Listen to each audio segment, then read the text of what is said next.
오늘도 좋은 소식 물고 온 파랑새입니다. 지금 사진의 주인공은 바로 김건희 오빠입니다. 얼굴을 꽁꽁 감쌌죠. 얼굴을 공개하겠습니다. 이렇게 생겼습니다. 이렇게. 얼굴 가려봤자 이미 다 드러났는데 뭐. 저녁 8시 단독이 쏟아졌죠. MBC, JTBC 마구마구 쏟아졌습니다. 김건희 오빠 장모집에서 나온 짝퉁 다이아 목걸이, 그리고 또 고가의 다이아 목걸이, 100개의 보석이 달린 테니스 목걸이까지 나왔습니다. 다수의 명품가, 1억 돈다발. 야, 정말 놀랍죠. 어떻게 한 집에서 이렇게 많은 상상을 초월하는 다이아 목걸이와 명품가, 돈다발이 나왔을까요? 자, 그리고 충격은 지금부터입니다. 늦은 밤 나온 후속작을 보니 서울경제 기사 제목을 보면요, 야, 그림이 20억 원대로 거래되는 그림이었다. 진품 감정서도 있다. 이우환 하백의 그림이 20억대로 거래되는 그림이었습니다. 충격적이죠. 충격적입니다. 억대의 돈다발과 20억 그림. 20억. 덜. 자, 여기서 이제 짚어볼 게 바로 장모, 그 김건희 오빠 장모가 12.3 내란 후 다이아 목걸이 등 장신구가 왔다 집으로, 이렇게 진술을 했다고 합니다. 즉 12.3 내란을 대비해 오빠가 가져다 놨을 가능성이 있다. 짝퉁으로 말이죠. 자, 빌렸다면 진작에 갔어야죠. 그런데 12.3 내란 이후, 또 이유가 언제인지는 모르겠으나 아무튼 뒤늦게 갖다 놨다. 짝퉁으로, 그렇게 생각이 들 수밖에 없고, 그러다가 내 특검이 그걸 수사하다가 20억 그림까지 둘통이 났고 다수의 명품가 1억 돈다발까지 걸린 것입니다. 김건희 측의 해명이 나왔는데, 저는 다이아 목걸이를 오빠를 준 적이 없습니다. 그림이 걸려서 그런가? 돈다발이 걸려서 그런가? 저는 다이아 목걸이를 오빠를 준 적이 없어요. 그림은 나도 모른다. 그림은 나도 모른다. 자, 김건희 측 해명이 이렇게 나왔어요. 이게 무슨 해괴한 소리죠? 그럼 목걸이가 어디에 있는지 말하면 됩니다. 이에 대해서는 언급조차 안 하죠. 그래서 더욱더 이상하다는 것입니다. 그동안 해명도 계속 바뀌고 있고요. 그림 또한 원래 장모 집에 없었다고 합니다. 김건희 오빠 집에 있었던 것으로 자 전해졌다고 하는데, 이 20억짜리 그림 김건희 오빠 집에 왜 있었을까요? 특검은 김건희가 코바나 컨텐츠 운영했던 만큼, 미술 관련 그 회사를 운영했던 만큼 그림 또한 뇌물 가능성을 열어두고 실소유주가 누구인지 이제 수사를 이어간다라고 밝혔습니다. 이상호 기자의 한판 승, 한국일보로부터 사과와 함께 정정 보도를 받아냈다고 합니다. 바로 잡습니다라며, 자, 지금 보시는 사진에 기사가 보이죠? 한번 읽어보면, 고발뉴스 이상호 기자는 대통령실 기자단 잡으러 이상호가 간다라는 제목의 컨텐츠를 올렸다. 그러나 사실 확인 결과 다른 사람이 올린 컨텐츠였고, 영상 내용도 이상호 기자가 대통령실 기자단 잡으러 간다 발언한 사실이 없는 것으로 확인돼 바로 잡는다라는 기사, 정정보도 기사를 전했습니다. 바보가 아닌 이상 딱 보면 그 영상은 다른 유튜버가 올린 영상인 걸 알 수 있습니다. 근데 이상호 기자가 운영하는 고발뉴스 TV조차 확인하지 않고 그 기레기가 제목만 보고 이상호 기자가 올렸나? 이상호 기자가 올렸구만. 이거 대놓고 이상호 기자에 대해 흠집 내기 위한 기사였던 것이죠. 알면서 했다. 저는 그렇게 보고요. 바로 이 이상호 기자가 청와대 출입 첫날 바로 잡았습니다. 꼬리 내린 한국일보가 정정 보도를 했다는 것이죠. 문제는 이를 인용해 수많은 언론들이 사실관계 없이 보도를 했습니다. 한국일보 보도가 맞겠지라며 완전 대대적 유포를 했던 것이죠. 모든 언론들이 정정 보도 일면에 정정 보도를 해야 된다. 그래야 공정하지 않나요? 그래서 언론 개혁이 정말 중요하다. 이런 말을 전해보면서, 그러고 보니 우리 이상호 기자님께서 언론 개혁의 출발을 알렸다. 이런 사실을 전해보면서 오늘부터 민주당 당대표 후보자 전당대회 온라인 투표가 진행이 됩니다. 어제 MBC 100분 토론에서 느낀 점, 정청래와 박찬대는 하나였다. 가고자 하는 길이 같았다. 둘 다 같은 곳을 바라보고 있었다라는 느낌을 받았습니다. 국민의 눈높이에 맞지 않는 지금 국민의 힘은 내란 잔당의 세력을 유지하고 있습니다. 당연히 검찰 등 3대 개혁 법안에 대해서는 표결로 처리해야 된다고 생각합니다. 대한민국은 법치국가입니다. 모든 법의 으뜸은 헌법입니다. 헌법은 130개의 조항으로 구성되어 있습니다. 헌법 49조에 보면 국회 의사결정은 다수결로 정하라 이렇게 되어 있습니다.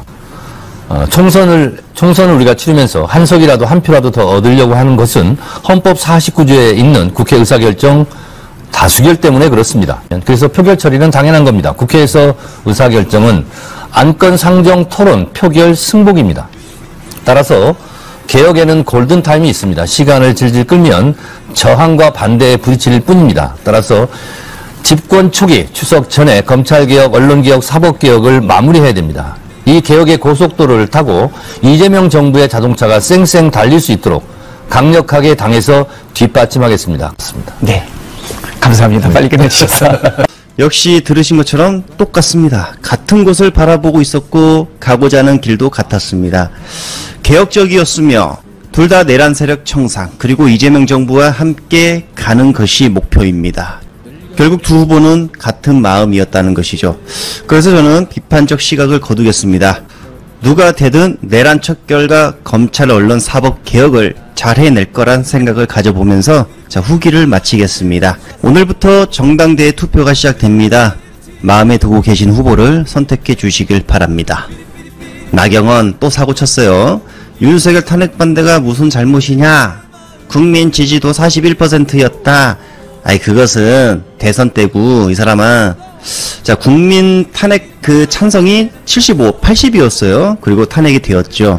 더구나 이제 지금 지지율 보세요. 지금 지지율 보면요. 진보층, 보수층 비슷하게 잡힙니다. 그러다 보니까 국힘 지지율 17% 나왔어요. 17%. 그게 중요한 거죠. 김문수가 받은 41%가 꼭 이게 탄핵 반대가 무슨 잘못이야? 이런 지지 받았는데 이러고 있습니다. 그럼 60% 생각 안 합니까? 정말. 이 같은 개변을 한 나경원과 악수하는 김문수. 자, 윤석열 그리고 전환길까지 끌어안은 김문수라는 기사가 또 나왔는데요. 이재명 총통 독재 폭치 막아야 혁신. 그들 도와주는 것 아냐. 이게 무슨 말이죠? 국힘 107석으로 독재 영장 개헌 막는 유일 정당 되겠다. 자중자애. 이게 어이가 없습니다.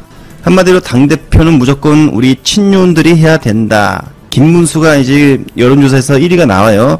자, 조경태가 앞서는 여론조사도 있었고요. 아무튼 이제 국민 여론에선 그렇지만 그 당원들 표가 상당히 중요하죠. 이쪽 세계는.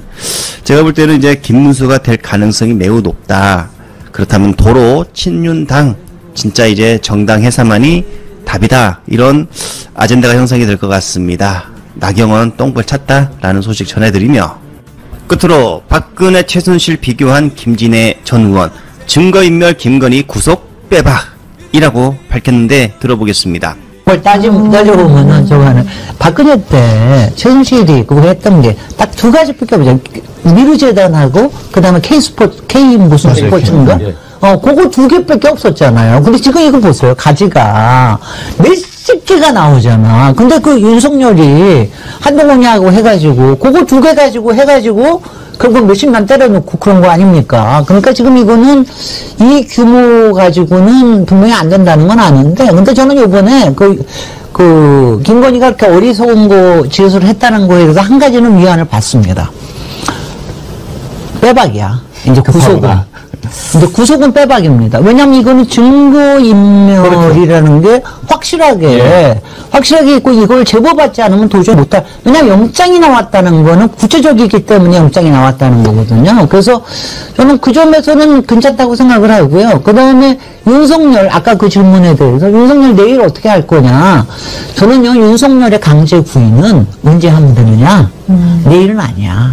내일은 아니고요. 김건희 구속하고 난 다음에. 왜 그렇게 표정이 밝아지세요? 아니요. 김건희 아마 이제 8월 6일 날, 바로 그날은 못할 거예요. 바로 그날부터 이제 하루 이틀이나 2, 3일 정도 하면, 그러고 나서 구속하고 나면은 이제 줄줄줄 나오죠. 떨어지거든요. 예. 기운이 떨어지면. 그때 강제 구인을 하거나, 혹은 강제 구인을 꼭 안 하더라도, 이제는 그 다음에는 재판에 나오게 하면 됩니다. 왜냐하면 수의를 입고 재판장에 나오는 모습이 나오는 순간 이제 와라르 무너진다고 그렇죠. 봅니다. 그래서 너무 급하게 할 거 없어요. 자꾸 웃읍시다. 제가 우리 누가 올린 SNS를 봤더니 감옥에 있거나 구치소에 있는 기간에도 펜팔을 시도하는 사람들이 있다. 그래서 그분이 올린 글은 윤석열, 김건희 펜팔하고 싶은가 보다 뭐 이런 글도 올렸는데 아까 의견 주신 거에 대해서 저는 조금 다른 의견이 있는데 저는 이 목걸이 모조품이 심어놓은 걸 수도 있다는 생각이 듭니다. 그럼요. 수사에 혼선을 주기 위해서. 그리고 샤넬 신발 굉장히 많은 260mm 신발도 압수수색을 예상하고 심어놓은 게 아닐까 그런 생각이 듭니다. 왜냐하면 이제 법꾸라지고 워낙 수사 경험이 많은 변호인단을 동원해서 그동안 요리조리 빠져나갔었고, 특히 최재형 목사님의 그 여러 가지 의혹 관련해서도 한번 빠져나간 경험이 있기 때문에 잃어버렸다 그랬다가 시켰는데 뭐 말을 안 들었다 그랬다가 이번에는 이 청탁금지법이라든가 형사상 뇌물죄를 벗어나기 위해서 차라리 내가 모조품을 산 걸로 그냥 바꿀까? 이렇게 좀 물타기를 하려는 시도도 있을 수도 있다. 이렇게 좀 의심을 합니다. 지금 말씀한 우리가 지금 이 논의를 하는 것 자체가 사실 노이즈를 만들어낸 그렇죠. 거죠. 예. 여기에 대해서 모조품을 일부러 심어서 우리를 피하려고 했다. 왜냐면 신발 발 사이즈가 뭐 오히려 내가 작은데 260이라는 낭설을 퍼뜨려서 그런 거를 심어 놓으면 그걸로 이제 특검이 잘못 갔다가 돌아오는 시간. 교란하는 거. 그러니까 지금 보면은요, 이 김건희 쪽에 지금 증인들이나 피의자들이 하는 짓을 보세요. 다 같이 뻔뻔하게 굴면서 뭐 베트남에서 뭐로 옮겼다, 거처로 옮겼다, 뭐 애들 때문에 그런다, 와이프는 어쩌 이런 것도 다 교란하는 거예요. 저는 이게 지금 정확하게 지금 보시는 게 저는 그 260이 나왔다는 거 딱 볼 때부터 이거 갖다 심어놨구나. 왜냐면 샤넬 260짜리 갖다 넣는 거는 별것도 아니에요. 사실 그 친구들로서는.